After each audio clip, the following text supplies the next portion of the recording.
Hey there guys, welcome back to episode 2 of the League of Dungeoneers playthrough campaign. So, if you haven't watched the previous episode, where we obviously introduced the heroes and played the first quest, the introductory quest known as First Blood, there'll be a link in the top corner, you can go and check that out.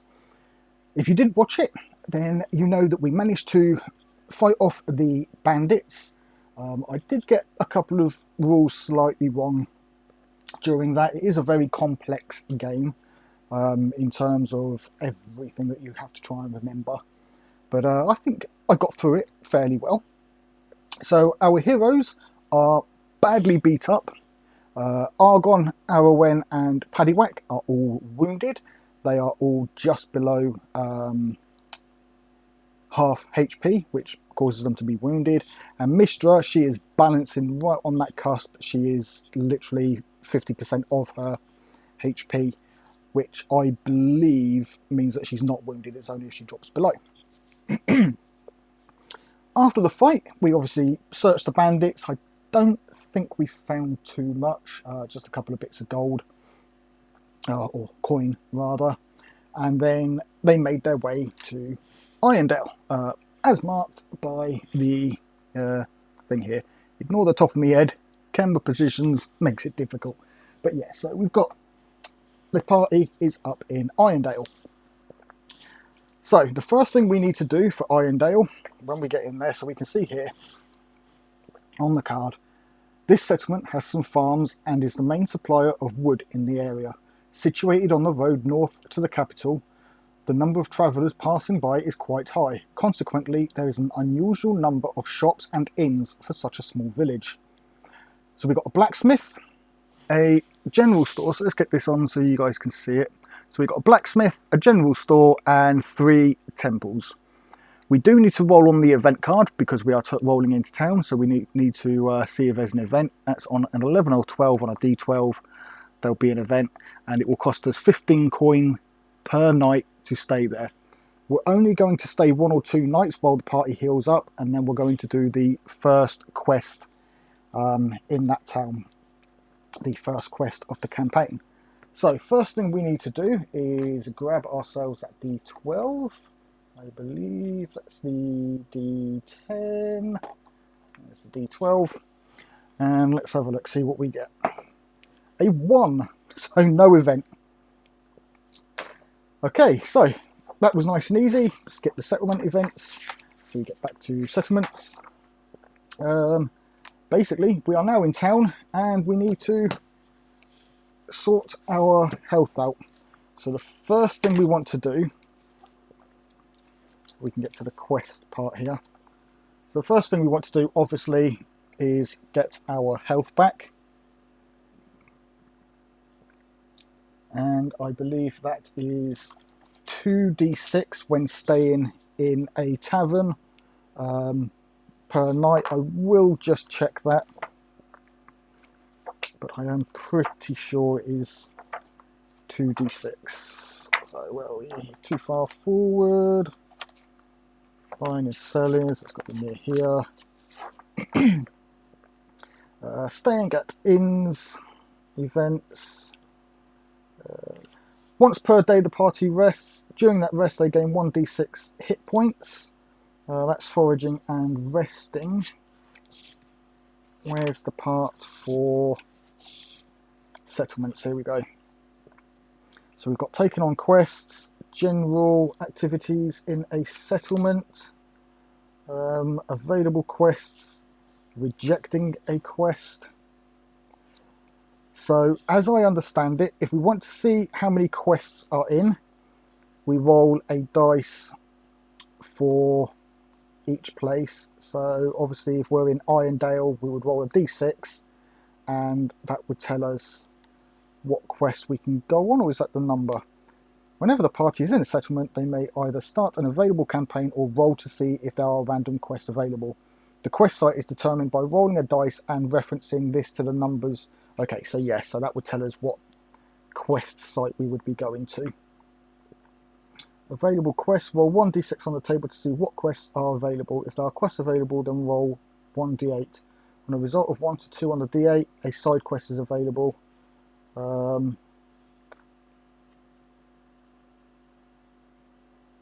Okay, so we'll do that in a minute. I am looking for healing.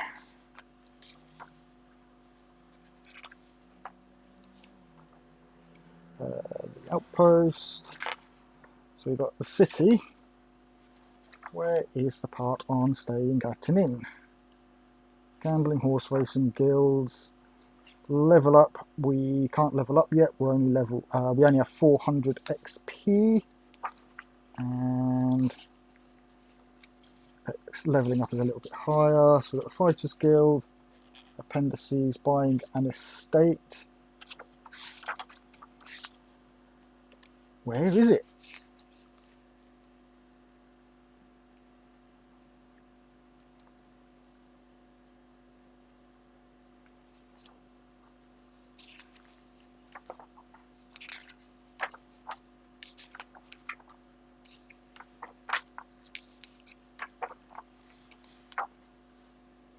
Available actions. Do we have healing? The heroes may choose from the activities listed below as long as the settlement offers those specific services. Some activities cost 0. So we've got level up. Any settlement is no action points. There's nothing there about healing.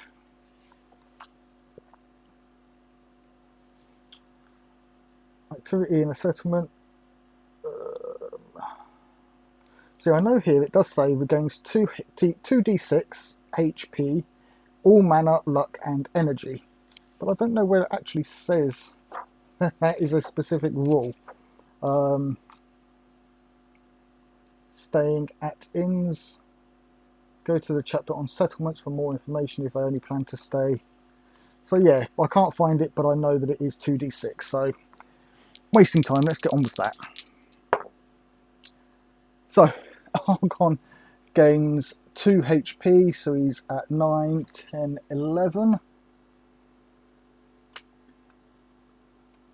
So he's there.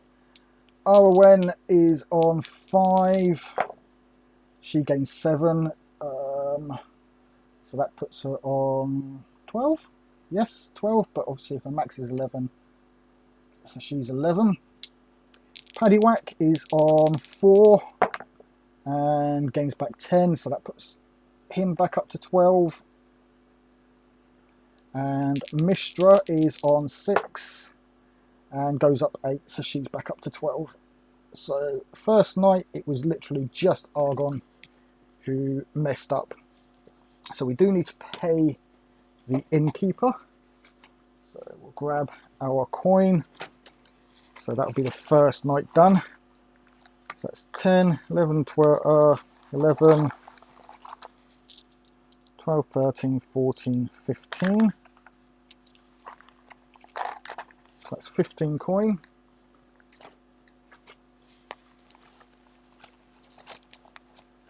For the first night. There's not much that they can do the second day. They could go to a blacksmith, but we only have, I think, about 30 or 40 coin. So going to a blacksmith really isn't going to repair our equipment too much. So we'll stay another night and we'll see if Argon can get his health up. Come on, good roll. 6, 7, 8, 9. There you go. So that puts them all the way back up to 18, which means we can take these wounded tokens off. And we need to pay another 15 coin. There'll be 5 there. So that's our second night. And then the following morning, we can check out our quest.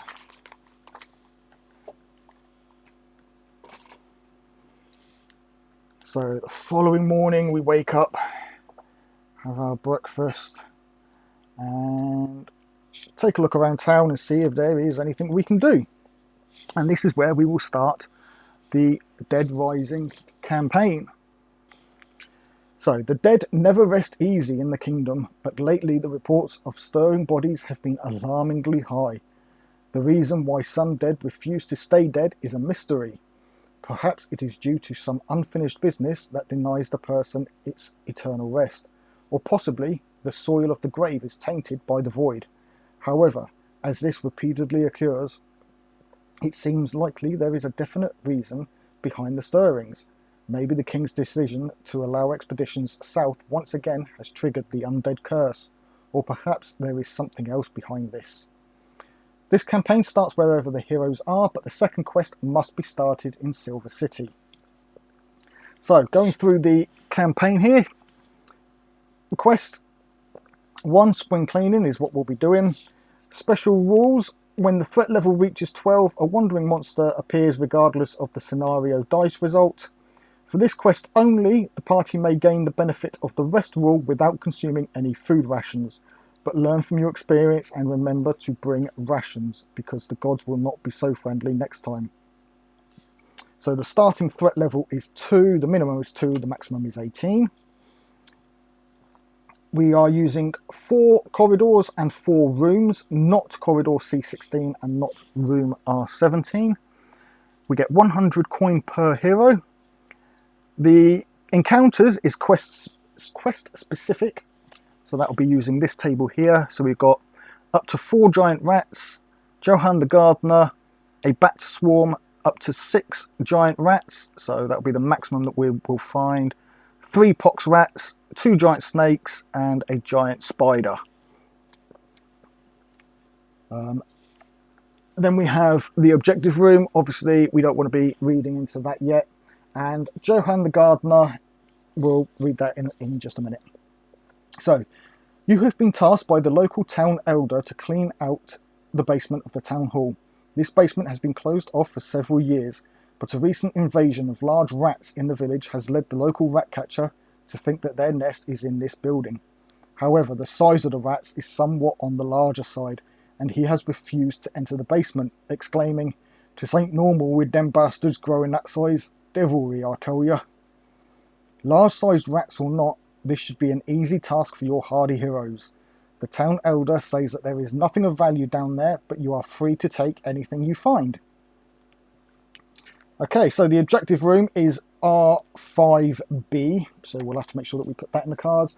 So Johann can only appear once. If you end up with 31 to 45 again, then place 1d4 giant rats and a bat swarm. So that'll be a little bit tougher for him. So Johann the gardener. Stumbling around down the basement is Johann, the old town hall gardener. Unfortunately, he is no longer alive, and the zombie remnant of his body walks aimlessly through the corridors, possibly animated by some foul magic, or perhaps the tainted ground itself is denying him his eternal rest. Johann uses the standard zombie stats and is unarmed. I do have all the miniatures for the quest, so we don't need to use the provided 2D standees. As lovely as they are, I do like to play with miniatures. So first thing, I do want to show you our new heroes. So first of all, we have here, see if we can just get a zoom in there. So this is Argon, the fighter. This is a mini, or all of these, the heroes are from Reaper Miniatures. These are from their Legends or Bones USA range. 2 of them are Legends and 2 of them are Bones USA. But yeah, so there's Argon. This one is Arwen. There she is. This is the elf. I like to think that she's a half elf, but we're using the elf stats. So yeah, there's her with her hand crossbow. I know she doesn't have that, but obviously limited to what miniatures I could get. Next up is Paddywhack. Now this one, I do like him. I ordered him in Bones USA plastic because that's a nice plastic, and I was sent the miniature. This was not from Reaper Miniatures. This is just a store that sells Reaper Miniatures models. But yeah, so there he is, all painted up, a little halfling. What is he? Alchemist. So yeah, halfling alchemist. Not much on there shows that he's an alchemist, but it was really difficult to find of any kind a halfling alchemist mini. All I could find was wizards, fighters, barbarians, rogues, plenty of rogues, but nobody seems to do an alchemist type. So I just went for this guy. I think he's like a bandit type or something with it, but he's got the torch, which looks cool for the dungeon. And then finally, and this mini, this model, I'm not as keen on, but this is Mistra. So she's, obviously the other three, they're very sort of dark clothed and everything else, and this one, I've made her quite bright. She's got this white to pink dress. She's very fairy tale elven. I bought her thinking that she would be a little bit different. I'm not super stoked on her size. She's, although they're the same range, she's very what is the term? Heroic proportioned compared to the others. The knight, he fits a bit better. I think they may be from the same range because they had the same half round base on the bottom, and then I've cut this to make them round so I can, yeah, like round bases. But yeah, she just didn't quite fit in, so I may end up changing her at some point, but we'll see how we get on with her. So that's the heroes, and then the monsters will take a look as and when we come across them. Those are not all painted, by the way. Okay, so here we go. I've created a deck. What I did was took all of the exploration cards, removed the cards that we weren't supposed to use, shuffled them, separated them into corridor and rooms, shuffled them individually, those two decks, picked out 4 corridors, picked out 4 rooms, without looking at them, obviously. I then took those 8 cards, shuffled them together, so we ended up with a mix of corridors and rooms, split those into 2 piles of 4 each, took the objective room and placed it into the pile on the right, so the second pile, shuffled that up, so now the objective room is shuffled somewhere in there, and then shuffled the other pile and placed that on top.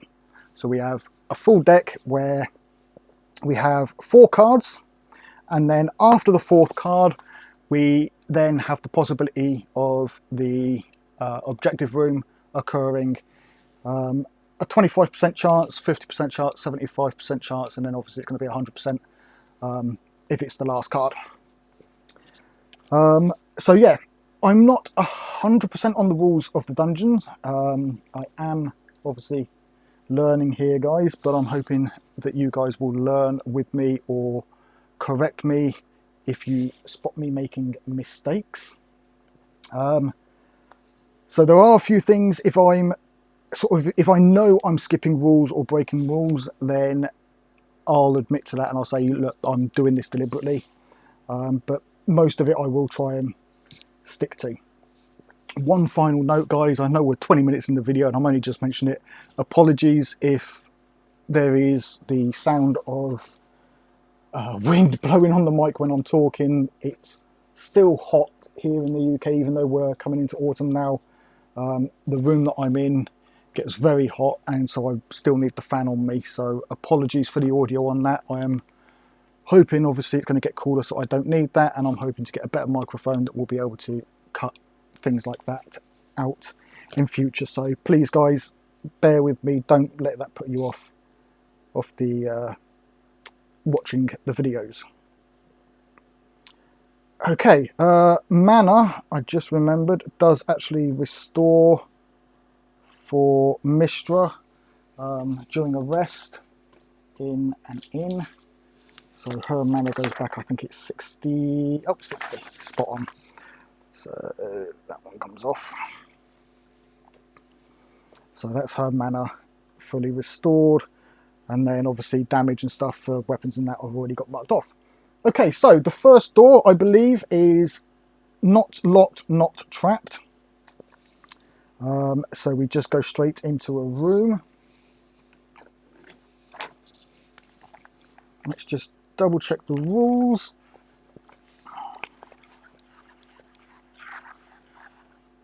This is where I was getting a little bit confused during my initial go of things.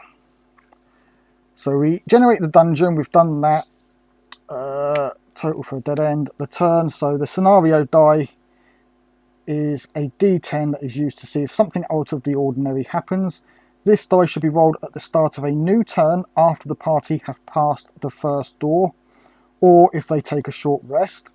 On a 9 or 10, a threat level roll must be done, and then there's some things there. Now there was one thing that I was looking at with the quick reference stuff, and I did actually make myself a quick cheat sheet there. So obviously we adjust the bag, the initiative bag, but we've got here the turn sequence. So roll the scenario die, roll against the threat level if triggered, so this would be the threat roll. If the threat roll is a natural 20, reduce threat by 5. If it's greater than threat level, increase by 1 if it's lower, roll on the table below. But the other thing was a random roll when you dungeon event, and if I understand it right, I've written it on my cheat sheet here.